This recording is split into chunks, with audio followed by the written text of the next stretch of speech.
Bien, por favor, abran sus Biblias. En Apocalipsis capítulo 7, seguimos explorando este gran tema del cielo. Nos hemos preguntado, ¿cómo puedo estar seguro de que iré al cielo? Y vimos la respuesta en la historia del ladrón en la cruz.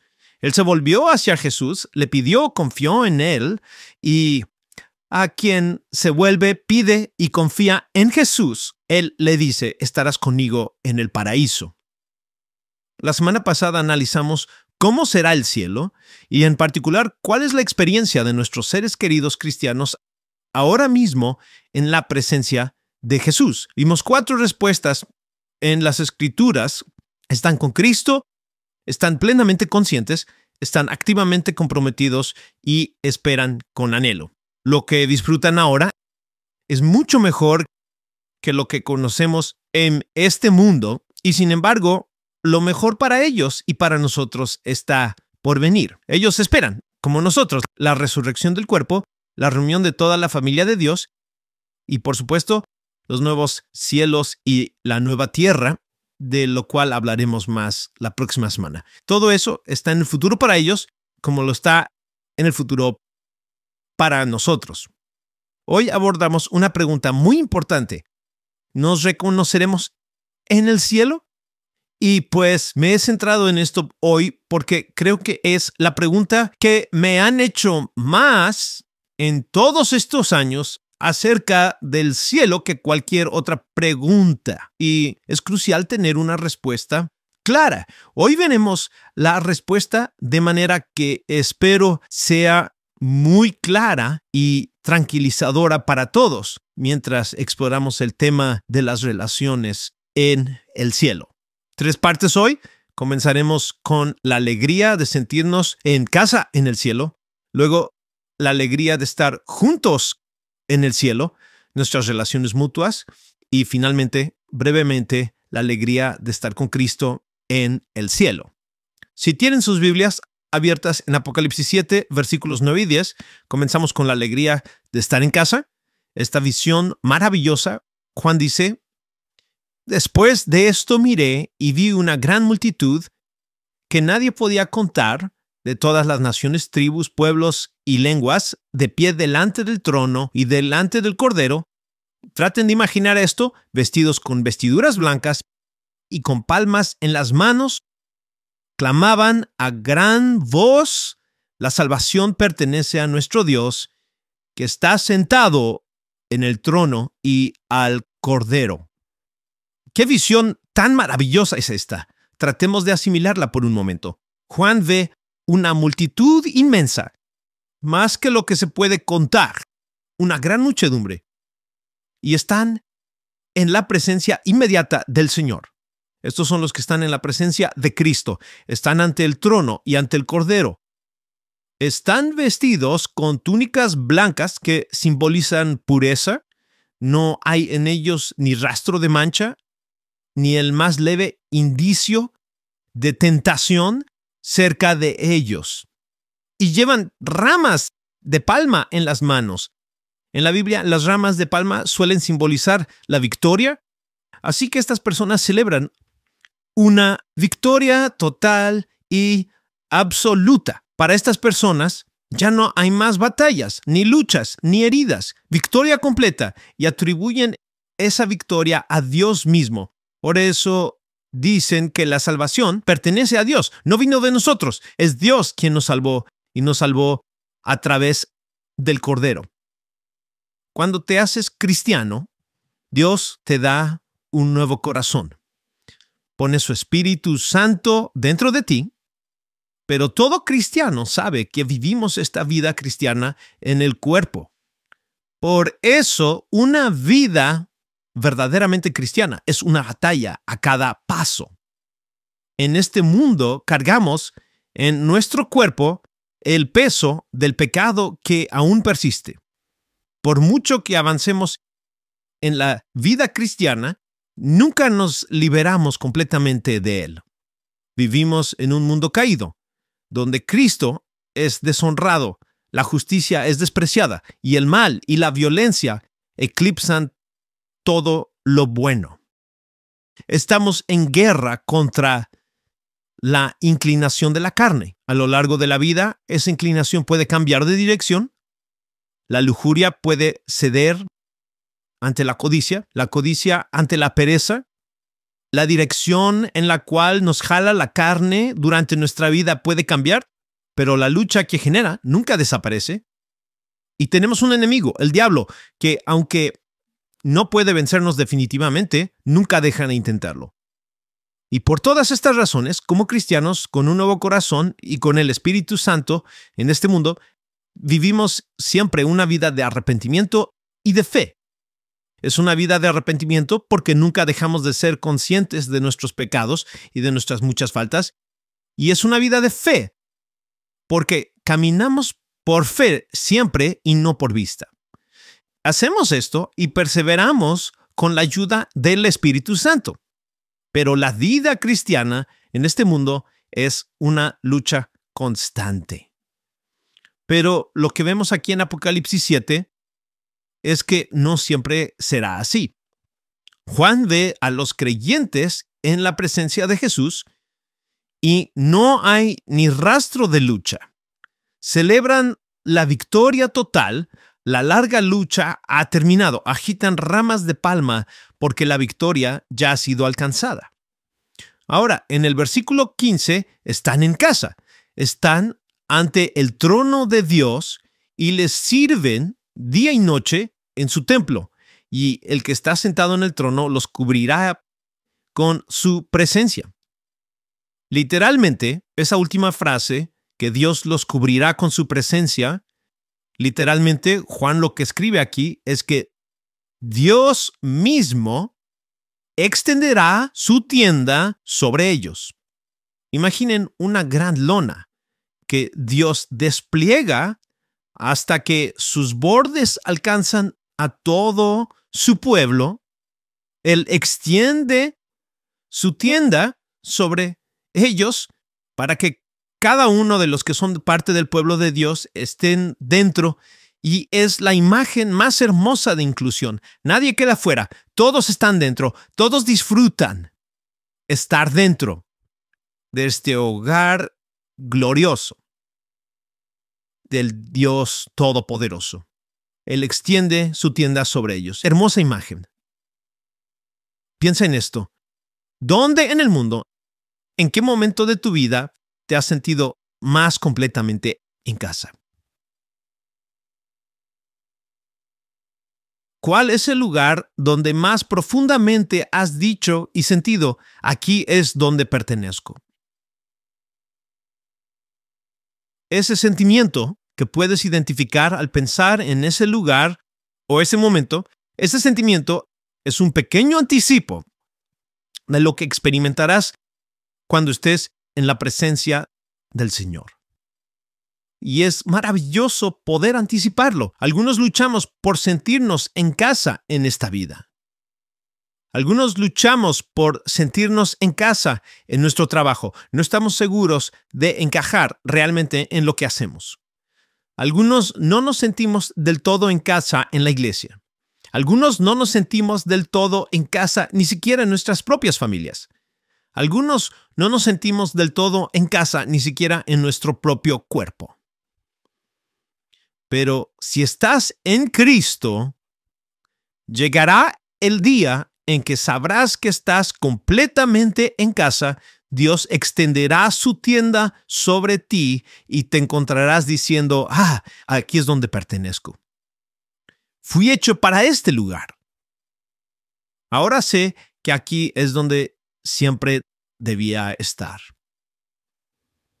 Y estar en casa significa maravillosamente ser completamente tú mismo. Cuando estés en el cielo, redimido por completo en la presencia del Señor Jesucristo, podrás decir y saber, soy más yo mismo de lo que jamás fui en ningún momento de mi vida en el viejo mundo. Mucho de lo que viví antes no era realmente yo, se adhirió a mí, pero ahora me conozco más a mí mismo que nunca, y la paz que he experimentado, y también el gozo. Y en el cielo, por tanto, serviremos al Señor como siempre quisimos hacerlo. Todo cristiano quiere ser algo para el Señor Jesucristo, queremos servirle bien. Eso es parte de la vida del Espíritu dentro de ti, si eres un creyente cristiano. Pero fíjate en el versículo 15, le sirven día y noche. No hay cansancio, no hay sequedad, no hay agotamiento, no hay escasez y no hay debilidad para los creyentes en el cielo. Ligon Duncan hace un comentario maravilloso. Dice, no tengo ni idea de cómo es vivir con un corazón completamente entregado a Dios. Es un líder cristiano, un hombre piadoso. Y con razón dice, como tendría que decir cualquier cristiano, que mientras vive esta vida en la carne, no tiene idea de lo que significa tener un corazón totalmente entregado a Dios. No he vivido ni un segundo con ese tipo de corazón, afirma, pero un día lo haré. ¿No anhelas eso? Lo amaremos con un amor que refleja verdaderamente el amor que Él tiene por nosotros. Y Satanás nunca más podrá engancharse en ti porque no habrá en ti nada que se sienta atraído de ninguna manera por nada que tenga que ver con Él. Y nunca te encontrarás desequilibrado. ¿Te resulta familiar esa experiencia? Un estado de ánimo se apodera de ti y te preguntas, ¿de dónde salió eso? Estarás en paz contigo mismo. Estarás en paz con los demás. Y estarás en paz con Dios. Estarás en casa. Y será glorioso. La alegría de estar en casa. Quiero que notes, en segundo lugar, y aquí nos centramos en la pregunta que mencioné antes, la alegría de estar juntos. Fíjate especialmente, veremos varias escrituras aquí, pero comenzaremos con este mismo pasaje, Apocalipsis 7, versículo 9. Después de esto, miré y vi una gran multitud que nadie podía contar. Y luego vean esto, de todas las naciones, de todas las tribus y pueblos y lenguas, de pie delante del trono y delante del Cordero. Noten algo muy importante. Se conserva la identidad distintiva de cada persona en esa inmensa multitud. Se les identifica específicamente, maravillosamente, como procedentes de toda tribu, de toda nación y de toda lengua. Reflexiona sobre esto. Es algo por lo que estar muy agradecido. La individualidad distintiva con la que Dios ha creado a cada persona, que luego ha redimido, permanece, se conserva. Pero lo que nos hace diferentes ya no nos divide. No hay ni un ápice de conflicto, no hay ni un ápice de tensión aquí. En verdad, en la presencia del Señor, de muchos será hecho un solo pueblo de Dios. Y esto responde, por supuesto, directamente a la pregunta, ¿nos reconoceremos en el cielo? Permítanme darles una respuesta de una sola palabra para simplificar y luego buscar y respaldarla con la Biblia. ¿Nos reconoceremos en el cielo? Respuesta sí. Sí. Tú serás tú y yo seré yo. Seremos como Cristo, pero cada uno refleja su semejanza a través de nuestra individualidad. Dios nunca hizo dos copos de nieve iguales y ciertamente nunca hace dos cristianos iguales. La gloria del pueblo redimido de Dios será el reflejo multifacético de la gloria sin límites de nuestro Señor y Salvador Jesucristo. Ahora, con certeza, nos reconoceremos en la resurrección. Los discípulos conocieron y reconocieron a Jesús resucitado, pero quiero proponerles y tratar de demostrarlo con la Biblia que incluso antes de eso, tenemos buenas razones para creer que esa misma maravillosa realidad será cierta. Quiero tomarme el tiempo hoy para presentarles 7 pasajes bíblicos. Todos apuntan a que nos reconoceremos después de la resurrección y algunos indican que los creyentes se reconocerán inmediatamente después de la muerte en la presencia del Señor. Disfrútenlo conmigo. Nos dan un anticipo de la alegría que nos espera. Número 1. David y su hijo. Segunda de Samuel 12, versículo 23. El rey David tuvo un niño que murió en la infancia. Muchos en la congregación han pasado por esa misma dolorosa experiencia. Cuando el niño falleció, David dijo: yo iré a él, pero él no volverá a mí, pero yo iré a él. Ahora piensen en esto. David está diciendo algo mucho más profundo que yo iré al cielo cuando muera. Lo que está diciendo es: iré al niño. Yo lo veré. Me reuniré con el niño en el cielo. Esta es una seguridad maravillosa para todo padre cristiano que ha perdido un hijo pequeño. Spurgeon hace una hermosa observación sobre la historia de Job. Nunca la había notado hasta que la leí en su obra. Al final del libro, saben que dice que Dios le devolvió a Job el doble de todo lo que había perdido. Y si miran los números de camellos, ovejas, dinero y todo lo demás, ven que son exactamente el doble. Y luego se nos dice que Dios le dio 3 hijas y 7 hijos. Entonces, ¿por qué no duplicó también los hijos y las hijas? La respuesta: estás ahí. Porque los que originalmente le habían sido dados seguían siendo suyos. Están seguros en la presencia del Señor Jesucristo. Él tenía el doble, porque los que habían muerto seguían siendo suyos y un día los vería duplicados. Todo el grupo. ¿Nos reconoceremos en el cielo? David señala a su segundo testigo. Estoy tratando de presentar mi caso citando múltiples testigos aquí, ya lo entiendes. Y ahora llamo a Abraham, Isaac y Jacob, de Mateo 8, versículo 11. Estas son palabras de Jesús en el reino de los cielos. Y les digo que vendrán muchos del oriente y del occidente y se sentarán a la mesa con Abraham, Isaac y Jacob en el reino de los cielos. Ahora, nota algo muy significativo: identidad distinta. En el reino de los cielos, Abraham es Abraham, no es Isaac. Isaac es Isaac y Jacob es Jacob. Conservan su identidad distinta. No son espíritus anónimos sin nombre. Abraham, piensa en esto, está disfrutando de la compañía de su hijo y su nieto, según la palabra de Jesús. Y Jacob está disfrutando de una buena charla alrededor de la mesa con su padre y su abuelo. Eso es Mateo capítulo 8, versículo 11. Observa lo que están haciendo Abraham, Isaac y Jacob. Están reclinados a la mesa. Están comiendo y bebiendo. ¿Qué hay aquí según las palabras de Jesús? Hay identidad, hay relación, hay conversación entre 3 generaciones de una misma familia en la tierra. Y Jesús dice: muchos vendrán del este y del oeste y se unirán a ellos. Está muy claro.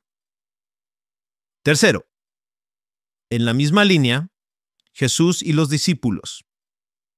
Jesús dice en la última cena: les digo que desde ahora no beberé más de este fruto de la vid hasta aquel día cuando lo beban nuevo con ustedes en el reino de mi Padre.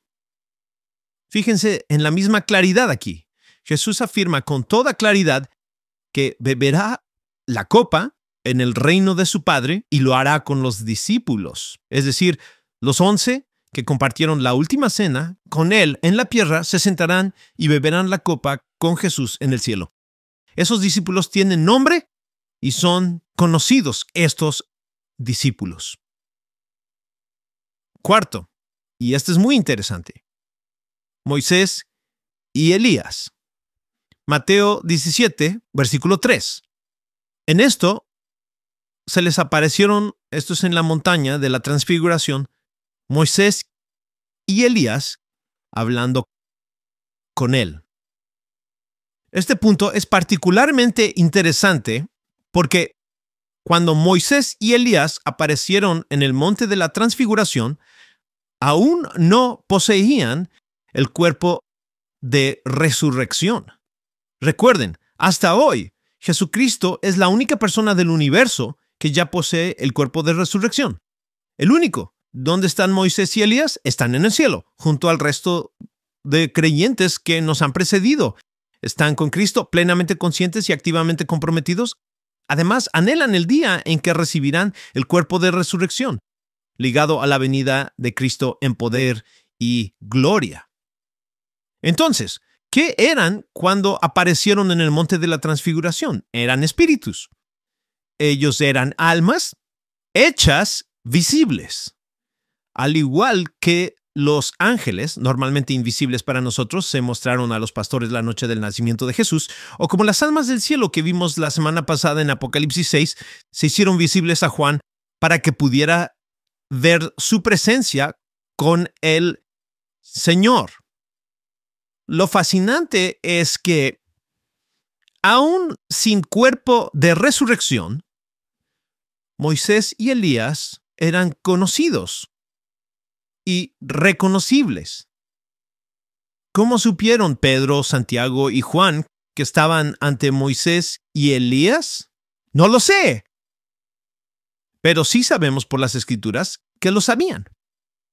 Ellos sabían, conocían a Moisés y a Elías incluso antes de la resurrección. Creo que eso nos indica muy claramente que los creyentes en la presencia de Cristo tienen conocimiento inmediatamente después de la muerte, antes de la resurrección. Y aquí hay otra escritura en la misma línea. Las almas reunidas en el cielo. Hebreos, capítulo 12, versículos 22 y 23. El autor de la carta a los Hebreos nos recuerda la gran verdad de que la iglesia que adora en la tierra es una sola con la iglesia que adora en el cielo. Y habla de esta última como los espíritus de los justos hechos perfectos, es decir, las almas de los creyentes en la presencia de Jesús, y dice que esas almas están reunidas en la asamblea de los primogénitos. Aquí se describe lo que sucede ahora mismo en el cielo con quienes ya están ahí. Están congregados en la asamblea de los primogénitos. Reunidas implica comunidad. Comunidad implica relación. Relación implica conocimiento de las demás personas. Número 6. Pablo y los tesalonicenses. Primera de Tesalonicenses 2, versículo 19. Porque, ¿quién es nuestra esperanza o gozo o corona de gloria? ¿No lo son ustedes en la presencia de nuestro Señor Jesús en su venida? Y esta es la respuesta asombrosa, pues ustedes son nuestra gloria. Estos son creyentes de la ciudad de Tesalónica y el apóstol Pablo comparten un vínculo muy especial. Hay un afecto muy marcado en la correspondencia con estos tesalonicenses. Pablo dice que ellos serán su gozo y su corona en el cielo. ¿Qué significa eso? Significa que la relación especial entre Pablo y estos creyentes, los profundos lazos de amor formados en la tierra, continuarán en el cielo. Con toda la claridad les dice en 1 de Tesalonicenses 2, versículo 19, han sido mi gozo en la tierra. Y serán también mi gozo en el cielo. Jonathan Edwards comenta al respecto. El afecto especial que los santos tienen en este mundo hacia otros santos que son sus amigos permanecerá, en cierto modo, en el otro mundo. Spurgeon cita al pastor John Ryland, a quien su esposa preguntó. John dijo, me reconocerás en el cielo? Y esto respondió Ryland. Betty, ese era el nombre de su esposa, aquí te he conocido bien, y en el cielo no seré más tonto que ahora. Por tanto, ahí también te reconoceré. Los cristianos que en la tierra se conocieron y amaron, se reconocerán y amarán en el cielo. El último texto, y a mi juicio el más concluyente, es el reencuentro de creyentes queridos que describe 1 Tesalonicenses 4, versículos 17 al 18.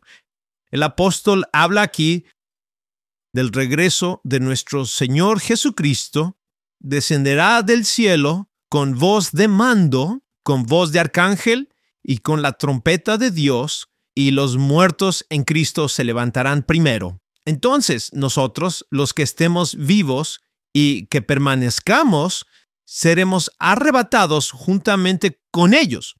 Es decir, con los que ya partieron y están en la presencia de Jesús. Cuando Él venga, vendrán con Él, sus espíritus con Él, seremos arrebatados juntamente con ellos al encuentro del Señor en el aire, y así estaremos siempre con el Señor. Por tanto, animaos unos a otros con estas palabras. Piensen en esto. ¿Cuál es el propósito de este pasaje? ¿Por qué está escrito bajo la inspiración del Espíritu de Dios? El objetivo principal es consolar a los creyentes que lloran la pérdida de un ser querido. Pablo escribe a padres que han perdido hijos, hijos que han perdido padres, esposas que han perdido esposos, y así sucesivamente. Y el dolor de estas personas no es la muerte en abstracto, sino el dolor de estas personas es la muerte de su ser querido en particular. Y les ofrece a estas personas este consuelo en su aflicción. Seremos arrebatados juntamente con ellos para encontrarnos con el Señor en el aire. No está hablando de los creyentes en general, sino específicamente de los seres queridos que han fallecido y ya no están aquí. El punto clave es que los creyentes cristianos tienen la certeza de volver a ver a sus seres queridos, de modo que en realidad los cristianos nunca se despiden. No sé ustedes, pero para mí eso resuelve por completo la cuestión. Espero que para ustedes también. Las próximas 100 veces que me pregunten, simplemente remitiré al sermón. Está en internet, hay 7 pasajes y puedes comprobarlos tú mismo. Nuestra esperanza no es una existencia anónima, sino una vida compartida con todo el pueblo de Dios en la gloriosa presencia de nuestro Señor y Salvador, Jesucristo. ¿No te da ganas de anhelar el cielo? ¿Por qué en la iglesia no tenemos la ansiosa expectativa del cielo que tenían los primeros cristianos? Es que no estamos pensando con claridad sobre esto. Oh, dice el obispo Ryle, qué tristeza debe ser para el corazón de Dios que cuando Jesucristo lo dio todo para que su pueblo entrara al cielo, aparentemente muy pocos de los suyos deseen realmente ir. ¿Cuánta anticipación debería haber en el corazón cristiano? Una anticipación que realmente nos sostenga en las tribulaciones, en las penas y en las durísimas batallas de la vida en este mundo caído y malvado, que lo mejor está por venir y que el futuro es glorioso. Muy brevemente, en tercer lugar, quiero enfocarme en lo que abordaremos más la próxima semana, el gozo de estar con Cristo, el gozo de estar en casa, el gozo de estar juntos, que ha sido nuestro enfoque principal hoy, y como puerta de entrada a la próxima semana, el gozo de estar con Cristo. Observen el versículo 17 de Apocalipsis 7. Pues el Cordero que está en medio del trono los pastoreará y los guiará a manantiales de aguas de vida, y Dios enjugará toda lágrima de sus ojos. Sea lo que sea que anticipemos sobre el cielo, pongamos esto como lo más grande de todo, porque cuando lleguemos allí será. Jesús le dijo al ladrón: estarás conmigo en el paraíso. El gozo de estar con Jesús. Trataremos mucho más la próxima semana, pero noten, mientras estamos en este capítulo, que Cristo, quien es nuestro pastor en la tierra, seguirá siendo nuestro pastor en el cielo, y que es Él quien nos guiará a las fuentes de agua viva. En otras palabras, el cielo no es una especie de vida independiente en la que cada uno hace lo suyo. Es una vida compartida en la que maravillosamente Jesús lleva al creyente a un gozo cada vez mayor. Hoy nos hemos enfocado en la pregunta: ¿veremos a nuestros seres queridos en el cielo? Y hemos respondido que sí.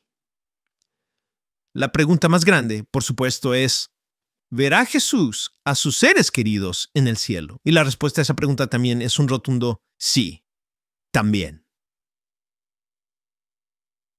Cuando Jesús se preparaba para ir a la cruz, oró al Padre.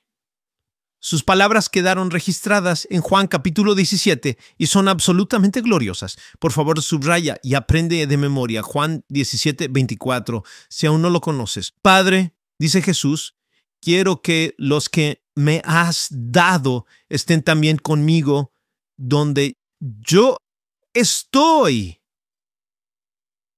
para que vean mi gloria.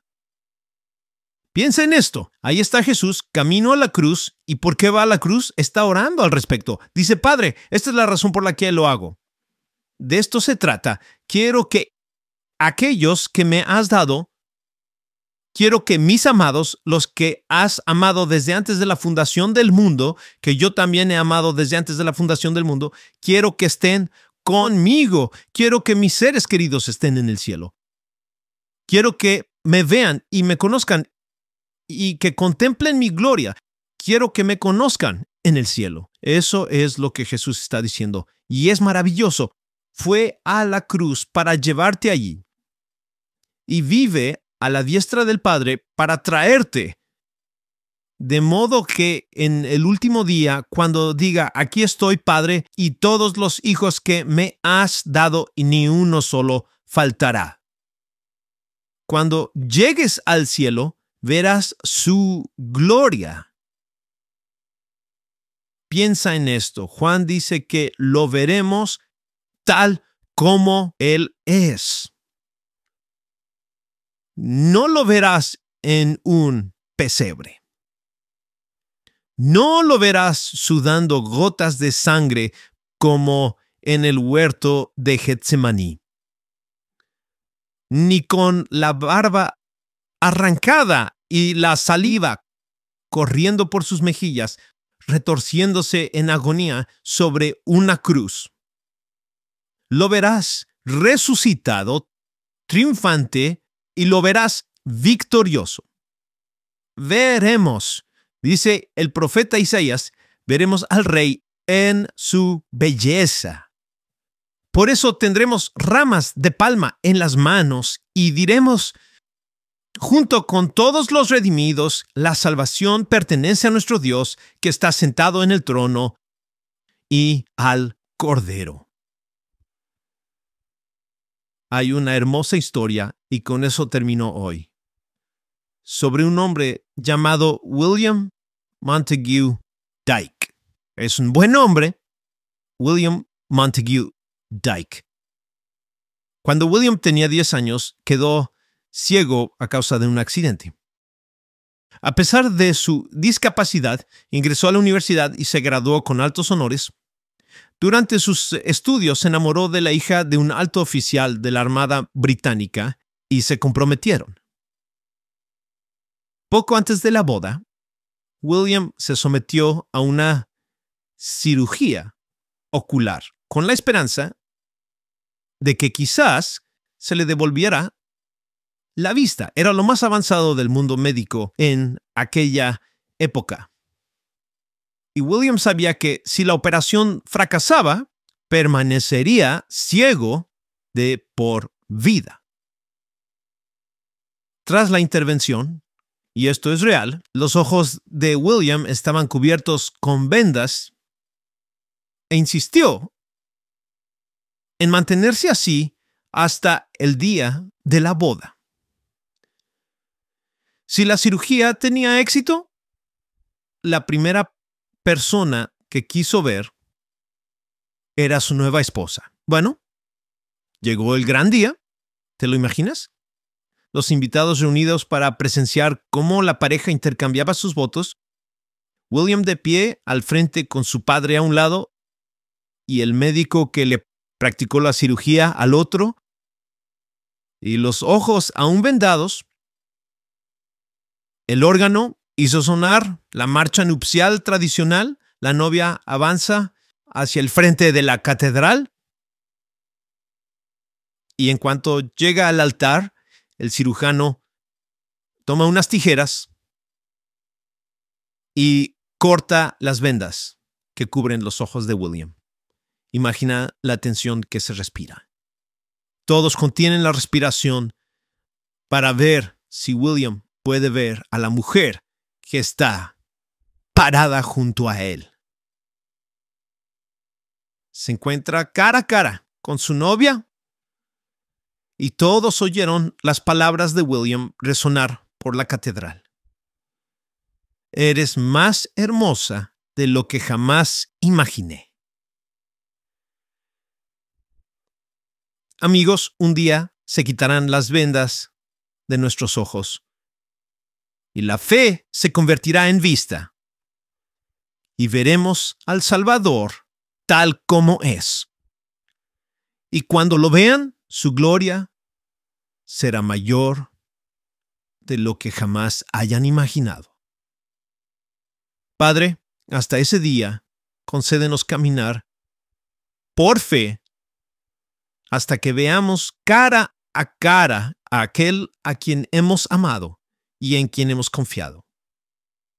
Te bendecimos por la gloriosa esperanza que aguarda a cada creyente. Y hoy ruego para que el creyente que se siente desalentado y en un lugar oscuro sienta su corazón levantado, renovado y refrescado al anticipar todo lo que Cristo tiene preparado y todo lo que quiere darnos por su muerte. Y para quienes no pueden decir